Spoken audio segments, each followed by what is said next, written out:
নমস্কার, আপনারা দেখছেন হাই নিউজ। আপনাদের সঙ্গে রয়েছে আমি রিয়া। শুরু করছি নিউজ টুডে। শুরুতেই দেখে নেব আজকের হেডলাইন্স। মিঠুন চক্রবর্তীর বিরুদ্ধে প্রতারণা ও আর্থিক প্রতিশ্রুতি ভঙ্গের অভিযোগ তারই প্রাক্তন সচিব ও সচিবের স্ত্রীর। নাম জড়ালো অভিনেতা ঘনিষ্ঠ বিমান সরকারের। ঘটনায় হাইকোর্টে দ্বারস্থ মিঠুন। খুদেদের নিয়ে ইলিশ উৎসব। পাতে পড়ল ইলিশ, খিচুড়ি, বেগুন ভাজা, মিষ্টি। রোজকার মিড ডে মিলের স্বাদ বদলাতে অভিনব উদ্যোগ সুন্দরবন উলুবাড়ি বেরমাল অবৈতনিক স্কুল কর্তৃপক্ষের। মেঘভাঙা বৃষ্টি এবং হরপা বানে বিপর্যস্ত উত্তরাখণ্ড। দুর্যোগে মৃত 4। হরপা বানে হারশিলে ভেসে গেল সেনা ক্যাম্পও। নিখোঁজ অন্তত 10 জওয়ান। রুশ বাণিজ্যের জেরে ভারতকে হুঁশিয়ারি আমেরিকা। সেই হুঁশিয়ারিকে পাত্তা না দিয়ে মস্কোয় জাতীয় নিরাপত্তা উপদেষ্টা অজিত ডোভাল। সফরে খনিজ তেল সংক্রান্ত বিষয়ে বড়সড় চুক্তির সম্ভাবনা। রাজ্যে ক্রমাগত বৃদ্ধি পাচ্ছে শিল্প ও পরিষেবার ক্ষেত্র, যার প্রতিফলন এবার জিএসটিতে। গত বছরের তুলনায় চলতি বছর জুলাইয়ে জিএসটি আদায় বৃদ্ধি পেল 12%। সোশ্যাল মিডিয়ায় এই খবর প্রকাশ্যে আনলেন মুখ্যমন্ত্রী মমতা বন্দ্যোপাধ্যায়। পাশাপাশি রাজ্যের উন্নত অর্থনৈতিক পরিকাঠামোর কথা তুলে ধরেন তিনি। রাজ্যে শিল্প ও পরিষেবা ক্ষেত্র ক্রমাগত বৃদ্ধির প্রতিফলন ধরা পড়ল জিএসটিতে। রাজ্যে চলতি বছরের জুলাই মাসে জিএসটি আদায়ের যে পরিমাণ, তা গত বছরের জুলাইয়ের তুলনায় 12% বৃদ্ধি পেয়েছে। মঙ্গলবার সোশ্যাল মিডিয়ায় খবর প্রকাশ করলেন মুখ্যমন্ত্রী মমতা বন্দ্যোপাধ্যায়। রাজ্যের অর্থনীতির প্রসঙ্গে মুখ্যমন্ত্রীর দাবি, রাজ্যের ব্যবসা ও ব্যয়ের ক্ষেত্রে এটি ধারাবাহিক উন্নতির প্রতিফলন। মুখ্যমন্ত্রী জানিয়েছেন, জুলাই পর্যন্ত রাজ্যের মোট জিএসটি আদায় কিউমুলেটিভ গ্রোথ রেট বা যৌথ বৃদ্ধির হার 7.71%। অর্থনৈতিক বিশেষজ্ঞদের মতে জিএসটি সংগ্রহের এই পরিসংখ্যান বুঝিয়ে দিচ্ছে রাজ্যের শিল্প কিংবা ব্যবসায় নতুন নতুন বিনিয়োগ আসছে।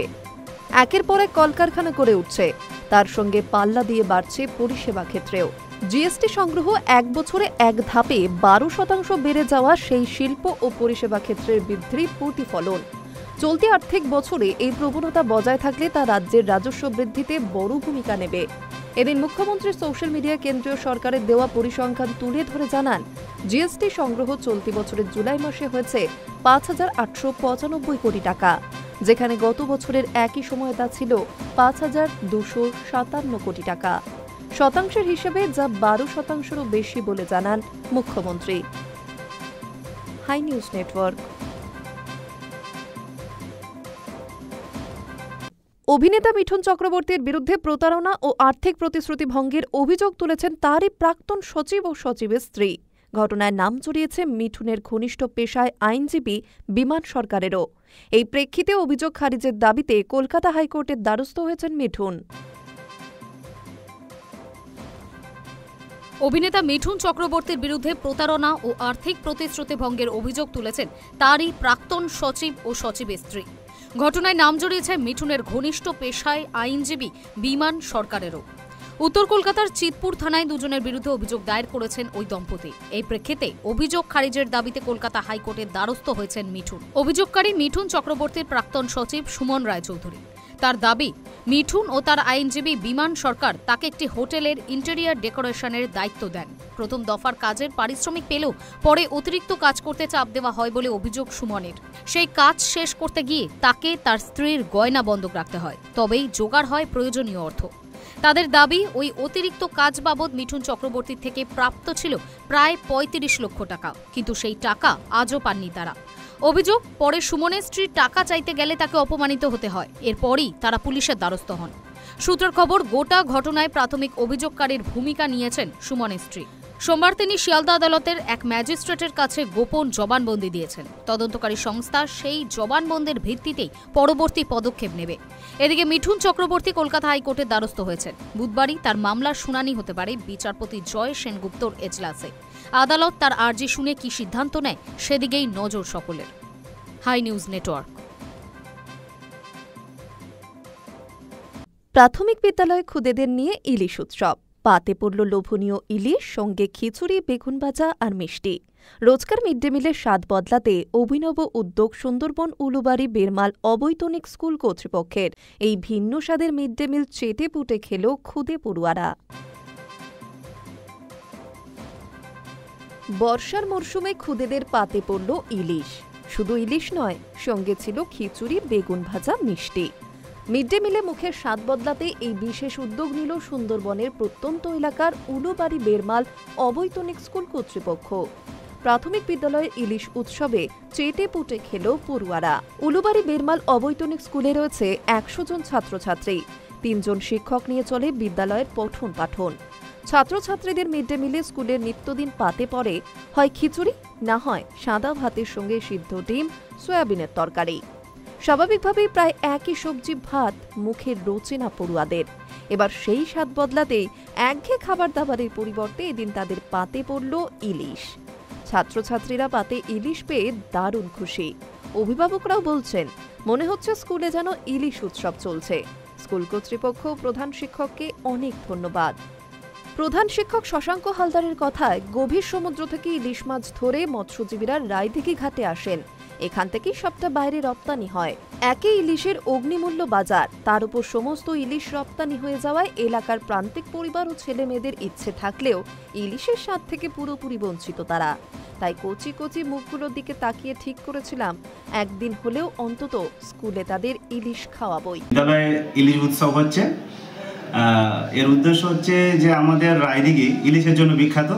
এই রায়দিঘি থেকে ইলিশ সারা পশ্চিমব্যাপী সর্বত্র চলে যাচ্ছে, অথচ এখানকার বাচ্চারা ঠিকমতো খেতে পায় না। বিশেষ করে আমাদের বিদ্যালয়ে যে সমস্ত ছাত্রছাত্রী তারা বেশিরভাগ জন গরিব পরিবার থেকে এসেছে, তো তাদের পরিবারে ইলিশ কেনার সামর্থ্য তেমন নেই। তাই বিদ্যালয় থেকে আজকে তাদের প্রত্যেকের জন্য ইলিশ খাওয়ানোর ব্যবস্থা করা হয়েছে। প্রধান শিক্ষকের এই উদ্যোগে দারুণ খুশি পড়ুয়া থেকে অভিভাবক সকলেই। High news network. আরও শক্তিশালী হতে চলেছে ভারতের অস্ত্র ভাণ্ডার। ভারতীয় সেনার জন্য আরও উন্নতমানের ড্রোন এবং ব্রহ্মস ক্ষেপণাস্ত্র কেনার পরিকল্পনা চূড়ান্ত করে ফেলল প্রতিরক্ষা মন্ত্রক। অস্ত্র কেনা এবং রক্ষণাবেক্ষণের জন্য ৬৭,০০০ কোটি টাকার চুক্তিতে প্রাথমিক অনুমোদন দিয়েছে রাজনাথ সিংয়ের মন্ত্রক। রাজনাথের নেতৃত্বে একটি উচ্চ পর্যায়ের বৈঠকে বসেছিল প্রতিরক্ষা সরঞ্জাম ক্রয় সংক্রান্ত সর্বোচ্চ সিদ্ধান্ত গ্রহণকারী কমিটি। সেই বৈঠকে ঠিক হয় ৮৭টি সশ্রয় ড্রোন কেনা হবে। এই ড্রোনের জন্য বিদেশি কোম্পানির সঙ্গে চুক্তি করবে একটি ভারতীয় প্রতিরক্ষা কোম্পানি। সেই ড্রোনগুলি তৈরি হবে ৬০% দেশীয় উপকরণ দিয়ে। মাঝারি পাল্লার দীর্ঘ সহনশীলতা সম্পন্ন এই সশস্ত্র ড্রোনগুলি ভারতের জন্য খুবই গুরুত্বপূর্ণ বলে মনে করছেন সামরিক বিশেষজ্ঞরা। বর্তমানে যে কোনো যুদ্ধ বা সংঘাতে গুরুত্বপূর্ণ ভূমিকা পালন করছে ড্রোন। তার চাহিদাও বাড়ছে দিনে দিনে। অপারেশন সিন্দুরের সময় এই সশস্ত্র ড্রোনের প্রয়োজনীয়তা বুঝেছে ভারতের ৩ সেনাবাহিনী।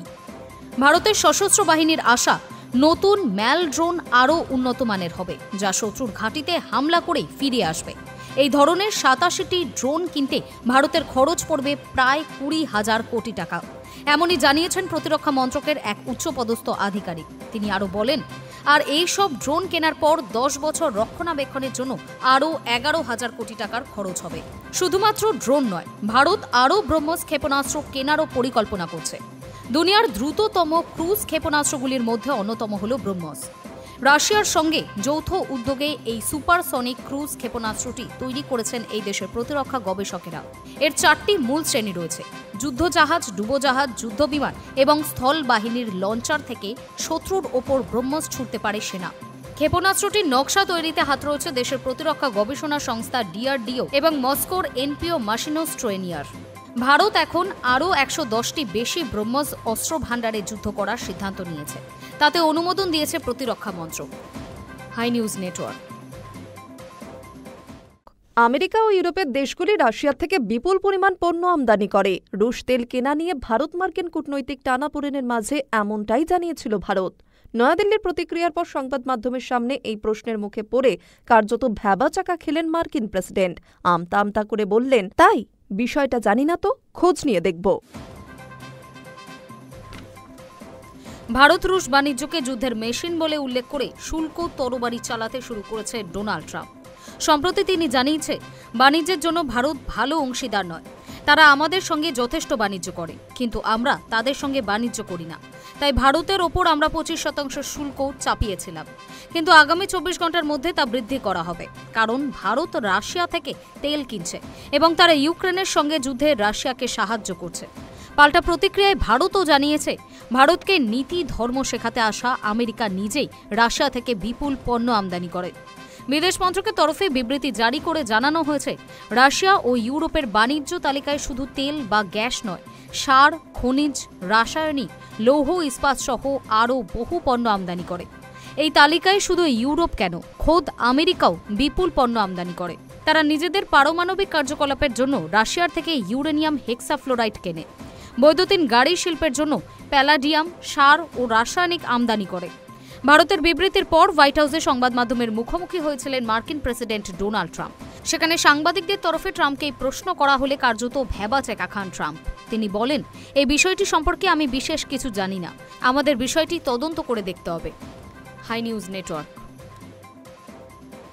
ভারতের বিরুদ্ধে মার্কিন প্রেসিডেন্ট ডোনাল্ড ট্রাম্পের ব্ল্যাকমেলিংয়ে মঙ্গলবার কড়া ভাষায় জবাব দিল রাশিয়া। ভারতের বিরুদ্ধে মার্কিন প্রেসিডেন্ট ডোনাল্ড ট্রাম্পের ব্ল্যাকমেলিংয়ের মঙ্গলবার কড়া ভাষায় জবাব দিল রাশিয়া। তেল বাণিজ্য নিয়ে গত কয়েকদিন ধরে ট্রাম্প ভারতকে অনবরত ব্ল্যাকমেল করে চলেছেন। ট্রাম্পের সর্বশেষ হুমকি হচ্ছে, ভারত রাশিয়ার কাছ থেকে তেল কিনে অন্য দেশকে বেচছে। রাশিয়ার কাছ থেকে তেল কেনা বন্ধ না করলে শুল্ক হারে আরও বোঝা চাপাবে আমেরিকা। অর্থাৎ এক কথায় নয়াদিল্লিকে সরাসরি ভয় দেখিয়ে রুশ ভারত বাণিজ্য চুক্তি বন্ধ করার চাপ দিয়ে চলেছেন ট্রাম্প। রাশিয়া এর জবাবে ট্রাম্পের মুখের ওপর জানিয়ে দিয়েছে, যে কোনো সার্বভৌম দেশের বাণিজ্য বন্ধু বাছাইয়ের অধিকার রয়েছে। আমেরিকা ইচ্ছাকৃতভাবে ভারতের উপর অবৈধ বাণিজ্য চাপ প্রয়োগ করছে। রাশিয়ার কাছ থেকে ভারত তেল কিনলে শুল্ক হার বাড়িয়ে দেওয়ার মার্কিন প্রশাসনের হুমকিকে কঠোর নিন্দা করে ক্রেমলিন। বলেছেন, সার্বভৌম দেশের অধিকার রয়েছে, তারা নিজের মনের মতো বাণিজ্য অংশীদার বাছাই করতে পারে। সোমবার রাতে সমাজ মাধ্যমে একটি পোস্টে ট্রাম্প লেখেন, ভারত শুধু বিপুল পরিমাণে রাশিয়ার তেল কিনছে না, বরং সেই তেলের বড় অংশ খোলা বাজারে বিক্রি করে লাভও করছে। ইউক্রেনে রাশিয়ার আগ্রাসনে কত মানুষের মৃত্যু হচ্ছে তা নিয়েও ভারতের কোনো মাথা ব্যথা নেই। এই কারণেই আমি ভারতীয় পণ্যের উপর শুল্ক আরও বাড়াবো। যদিও জরিমানার অঙ্ক স্পষ্ট করেননি তিনি। রাশিয়া থেকে তেল কেনার জন্য মার্কিন প্রেসিডেন্ট ডোনাল্ড ট্রাম্প যখন ভারতকে শুল্ক বাড়ানোর হুমকি দিচ্ছেন, ঠিক তার কয়েক ঘন্টার মধ্যেই তীব্র প্রতিক্রিয়া দিয়েছে ভারত। আমেরিকা ও ইউরোপীয় ইউনিয়নের দ্বিচারিতা নিয়ে সরাসরি আঙুল তুলেছে নয়াদিল্লি। High news network. ইরানে আবার ভূমিকম্প, গোপনে খামেনেইয়ের দেশকে পরমাণু পরীক্ষা করল। আমেরিকা ও জার্মানির ভূকম্পন পর্যবেক্ষণ সংস্থার দেওয়া তথ্য থেকে জানা যাচ্ছে, রিক্টার স্কেলে মঙ্গলবারের ভূমিকম্পের মাত্রা ছিল 5.7-এরও বেশি। উত্তরের শেমনান এলাকার পরে এবার দক্ষিণের কেরমান। 1.5 মাসের ব্যবধানে আবার ভূমিকম্পে কেঁপে উঠল ইরানের একাংশ, আর তা ঘিরেই শুরু হল জল্পনা। আমেরিকা ও জার্মানির ভূকম্পন পর্যবেক্ষণ সংস্থার দেওয়া তথ্য থেকে জানা যাচ্ছে, রিক্টার স্কেলে মঙ্গলবারের ভূমিকম্পের মাত্রা ছিল 5.7-এরও বেশি। ভূতাত্ত্বিক কারণে ইরানে ভূমিকম্প প্রায়ই হয়, কিন্তু পরমাণু কর্মসূচি ঘিরে ইসরায়েল এবং আমেরিকার সঙ্গে সংঘাতের আবহে এই ভূমিকম্প নিয়ে শুরু হয়েছে জল্পনা। প্রশ্ন উঠছে, আয়াতোল্লাহ আলী খামেনেই, মাসুদ পেজেকসিয়ানের দেশের পরমাণু অস্ত্র পরীক্ষার কারণেই কি কেঁপে উঠছে মাটি? German research centre for Jio sciences জানিয়েছে, ভূমিকম্পের উৎসস্থল ছিল ভূপৃষ্ঠের প্রায় 10 কিলোমিটার গভীরে। প্রসঙ্গত, কেরমানের বাম শহরের প্রায় 30 কিলোমিটার দক্ষিণের ওই জনহীন এলাকায় ইরান ফৌজের রেভলিউশনারি গার্ড বাহিনীর একটি শিবির রয়েছে। ক্ষেপণাস্ত্র মজুত কেন্দ্র। ঠিক যেমন গত জুন মাসে ভূকম্পনের শিকার সেমনানে ইরান ফৌজের ক্ষেপণাস্ত্র কমপ্লেক্স এবং স্পেস সেন্টার রয়েছে। প্রসঙ্গত, আরব এবং ইউরেশীয় টেকটনিক পাতের সংযোগস্থলে রয়েছে ইরান। সেই কারণে সেখানে বছরে গড়ে 2100টি ভূমিকম্প হয়। তার মধ্যে 15 থেকে 16টি কম্পনমাত্রা 5 বা তার বেশি হয়। 1966 থেকে 2015 সালের মধ্যে ইরানে 96,000 ভূমিকম্প হয়েছে। বিশেষজ্ঞরা বলছেন, পরমাণু পরীক্ষার সময় মাটির নিচে বিস্ফোরণ হয়, সেখান থেকেই টেকটনিক শক্তি নির্গত হয়, এর ফলে ভূমিকম্প হতে পারে। তবে পরমাণু বিস্ফোরণজনিত কম্পন এবং ভূমিকম্পের মধ্যে ফারাক করতে পারেন ভূবিজ্ঞানীরা। এখনো পর্যন্ত কোনো দেশ বা আন্তর্জাতিক সংগঠন তেহরানের বিরুদ্ধে পরমাণু পরীক্ষার অভিযোগ তোলেনি। প্রসঙ্গত, গত 13 জুন ইরানের বিভিন্ন পরমাণু কেন্দ্র এবং সামরিক ঠিকানায় বিমান ও ক্ষেপণাস্ত্র হামলা চালিয়েছিল ইসরায়েল। সেই অভিযানের পোশাকি নাম ছিল অপারেশন রাইজিং লায়ন। এরপরে 22 জুন ভোরে ইরানের 3 পরমাণু কেন্দ্রে বোমা বর্ষণ করেছিল আমেরিকার B-2 বোমারু বিমানগুলি। High news network. ইমরান সমর্থকদের বিক্ষোভের জেরে আবার অশান্তি পাকিস্তানে, ধৃত শতাধিক, জারি 144 ধারা। 2023 সালের হিংসায় জড়িত থাকার অভিযোগে গত সপ্তাহে ফয়সালাবাদের বিশেষ আদালত ইমরান পিটিআইয়ের পার্লামেন্টের নেতা ওমর আয়ুব সহ 200 জন নেতাকর্মীকে 10 বছরের জেলের সাজা দিয়েছিল। পাকিস্তানের প্রাক্তন পাক প্রধানমন্ত্রী ইমরান খানের দল পাকিস্তান তেহরিক-ই-ইনসাফের বিক্ষোভের জেরে অশান্তি ছড়ালো লাহোর, বহওয়ালপুর, পেশোয়ার সহ বিভিন্ন শহরে। পরিস্থিতি সামলাতে জারি করা হয়েছে 144 ধারা। মঙ্গলবার পিটিআইয়ের শতাধিক কর্মীকে গ্রেফতার করা হয়েছে। 2023 সালে হিংসায় জড়িত থাকার অভিযোগে গত সপ্তাহে ফয়সালাবাদের বিশেষ আদালতে ইমরান পিটিআইয়ের পার্লামেন্টের নেতা ওমর আয়ুব সহ 200 জন নেতা কর্মীকে 10 বছরের জেলের সাজা দিয়েছিল। তারপরেই প্রতিবাদ বিক্ষোভে নেমেছে প্রাক্তন পাক ক্রিকেটার অধিনায়কের অনুগামীরা। তাদের অভিযোগ, রাজনৈতিক প্রতিহিংসার শিকার হয়েছেন ইমরান। প্রধানমন্ত্রী থাকাকালীন আইন ভেঙে বিদেশ উপহার আত্মসাতের অভিযোগ সংক্রান্ত একটি মামলায় 2023 সালে 5ই আগস্ট থেকে ইমরান কারাবন্দী। বর্তমানে তিনি আদিয়াল কারাগারে দুর্নীতি মামলায় সাজা ভোগ করছেন। তার বিরুদ্ধে 2023 সালের 9 থেকে 10ই মে হিংসায় মদতের অভিযোগও প্রমাণিত হয়েছে। এছাড়াও চলছে রাষ্ট্রীয় গোপন তথ্য ফাঁসের মামলা। প্রসঙ্গত, 2023 সালে মে মাসে ইমরানের গ্রেফতারির পরে তার সমর্থকেরা ধারাবাহিকভাবে হামলা চালিয়েছেন পাক সেনার উপরে। রাওয়ালপিন্ডির সেনা দফতর, পাক সেনা লাহোরের কোর কমান্ডের বাড়ি, করাচি, পেশোয়ারের সেনা শিবির আক্রান্ত হয়েছিল। তছনছ করা হয়েছিল কয়েকটি জনসেনা কর্তার বাসভবন। এমনকি গুলি চালানো হয়েছিল সেনার ওপরে। ওই ঘটনায় অশান্তি বাঁধানোর অভিযোগে হাজারেরও বেশি ইমরান সমর্থককে গ্রেফতার করেছিল পাক সেনা, রেঞ্জার্স এবং পুলিশ বাহিনী। High news network. ফেব্রুয়ারিতে রমজান শুরুর আগেই নির্বাচন ঘোষণা করলেন ইউনূস। স্বাগত জানালো খালেদার বিএনপি। বাংলাদেশে ক্ষমতার পালাবদলের বর্ষপূর্তিতে জাতির উদ্দেশ্যে ভাষণে ইউনূস বলেন, এবার আমাদের সর্বশেষ দায়িত্ব পালনের পালা, নির্বাচনের আয়োজন করা। মঙ্গলবার রাতে জাতির উদ্দেশ্যে ভাষণে বাংলাদেশের অন্তর্বর্তী সরকারের উপদেষ্টা মোহাম্মদ ইউনূস জানালেন, আগামী বছর রমজান মাস শুরুর আগেই ফেব্রুয়ারি মাসে তিনি জাতীয় সংসদে নির্বাচন করতে চান। তিনি বলেন, 2026 সালের পবিত্র রমজানের আগে জাতীয় নির্বাচন আয়োজনের জন্য প্রধান নির্বাচন কমিশনারের কাছে চিঠি পাঠাবো।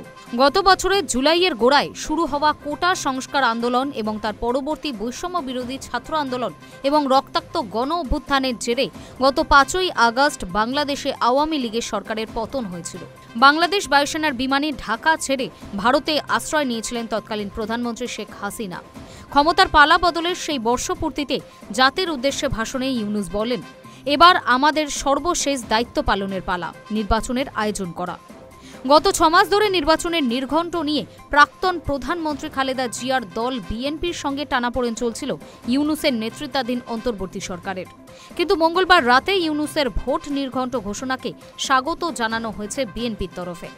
জাতির উদ্দেশ্যে ভাষণের আগে মঙ্গলবার বিকেলে রাজধানী ঢাকার মানিক মিয়া অ্যাভিনিউতে 36 জুলাই উদযাপন শীর্ষক কর্মসূচিতে জুলাই ঘোষণাপত্র পাঠ করেন ইউনূস। সেখানে তিনি জানান, 2024 সালের জুলাই আগস্ট মাসে ছাত্র গণ অভ্যুত্থান উপযুক্ত রাষ্ট্রীয় ও সাংবিধানিক স্বীকৃতি পাবে। ইউনূস বলেন, পরবর্তী নির্বাচনে নির্বাচিত সরকারের সংস্কারকৃত সংবিধানের তফসিলে এই ঘোষণাপত্র সন্নিবেশিত থাকবে। High news network. বিবাহ বন্ধনে আবদ্ধ হয়েছেন তৃণমূল কংগ্রেস সাংসদ মহুয়া মৈত্র। প্রাক্তন বিজেডি সাংসদ পিনাকি মিশ্রের সঙ্গে 7 পাকে বাধা পড়েন তিনি। গত জুন মাসেই প্রকাশ্যে আসে এই খবর, আর এবার রিসেপশন সারলেন তারা। মঙ্গলবার নয়াদিল্লির এক 5-তারা হোটেলে তৃণমূল সাংসদ মহুয়া এবং আইনজীবী পিনাকি মিশ্রর রিসেপশন পার্টিতে একেবারে চাঁদের হাট। উপস্থিত ছিলেন তৃণমূল সাংসদ সায়নী ঘোষ, জুন মালিয়া, রচনা বন্দ্যোপাধ্যায় সহ দলীয় নেতা নেত্রীরা। পেশায় রাজনীতির জগতের মানুষ হলেও মহুয়া স্টাইল স্টেটমেন্ট বরাবরই নজরকাড়া। রিসেপশন পার্টিতেও তার ব্যতিক্রম হল না। লাল শাড়ি এবং সোনার গয়নায় সেজেছিলেন তিনি। পিনাকি মিশ্র পরেছিলেন সাদা ও লাল কম্বিনেশনের ধুতি পাঞ্জাবি। দুজনেরই এটি দ্বিতীয় বিয়ে। দুজনেই রাজনীতিবিদ, দুধে যুক্তিতর্কের মানুষ।